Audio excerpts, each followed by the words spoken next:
Ready, Gus? Come on. Good boy. My name is Patrick Sessoms. I'm a professional fly fishing guide and owner of 2 fly shops in Western North Carolina.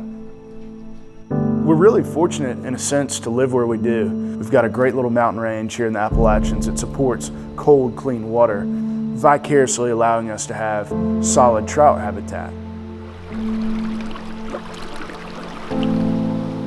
However, there's a big issue at hand that's just growing like wildfire, and that is the limitation of public access.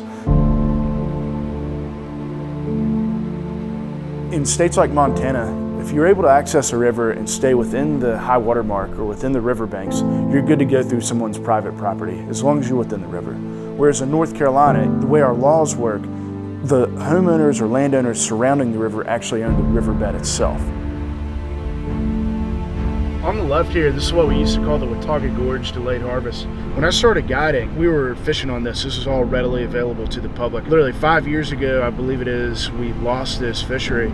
It's kind of interesting. I mean, I used to help stock this section of river with the Wildlife Resources Commission. It wasn't as if it wasn't being utilized. It had great utilization.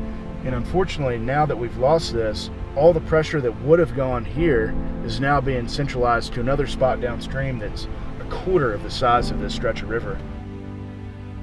So we're finding that these kind of last few oases that you can fish are turning into poor fisheries. So we've got 100 people fishing in a day.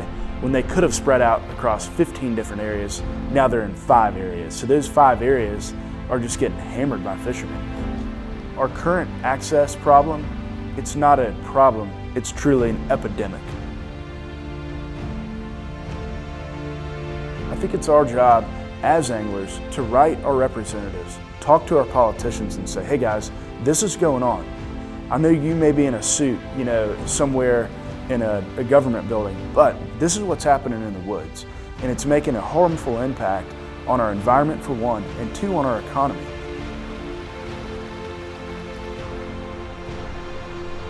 Our guiding economy, our fly shops, hinge on one thing, and that's public access.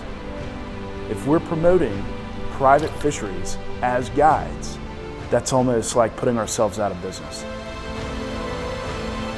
There's no telling if my grandchildren will be able to access public lands in Western North Carolina to trout fish.